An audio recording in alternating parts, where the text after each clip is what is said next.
感谢林康念的支持，非常感谢。大家好呀，这里是风情柚，今天是第2期调号视频。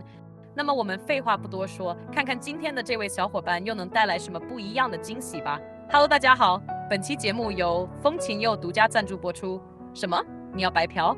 那给个免费的赞也可以，因为这对我真的很重要，谢谢啦。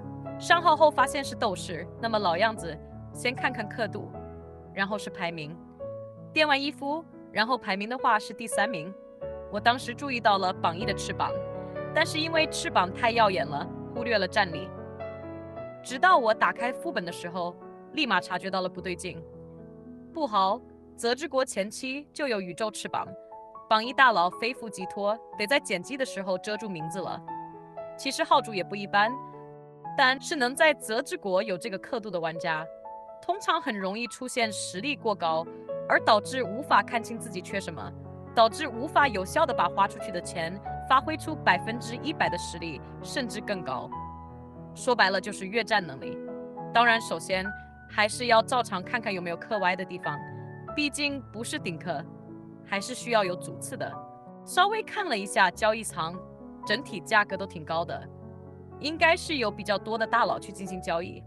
我指的不是个别顶尖大佬，是整体氪佬居多。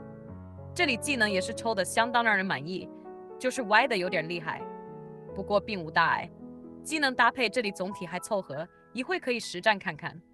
遗物的话很明显是低了，这个刻度基本上应该要全90%以上的收集率，甚至95以上。花点钱，老老实实回去都抽90了。星级也比较低，肯定得多抽。小推车这里给大家看一下就行。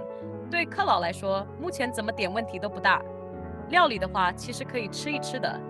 平时闲着打个本就可以吃紫色的，以后再要可以做成料理。换装竟然没收集，这肯定不行。换装等级提供的各种增伤减伤很有用，得抽空搞一搞，包括副本的。换兽的话属于这个刻度正常偏下的，不过介于交易所买不到，所以目前都没问题。来试一试打本。目前他这个机体280万，越战380万，我觉得应该还能熬一熬。先看看他原本打下来什么样。哈哈，懂了，换个肉就行了。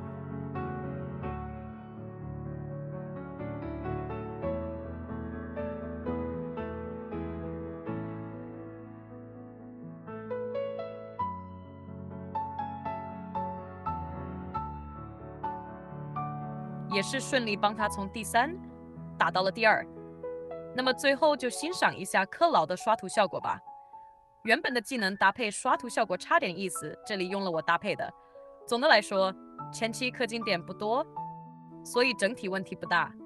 前期遗物量比较少，所以很多人会忽略遗物带来的长期效益，从而花费太多在技能上面。毕竟技能带来的收益确实直观，但是不长久。这个刻度的秘境其实可以买8888甚至更高，全部买满都是可以的。那么这期视频大家看下来，号主自己玩的怎么样呢？如果是你，可以做得更好吗？欢迎在评论区分享你的看法。那我们下期再见，拜拜。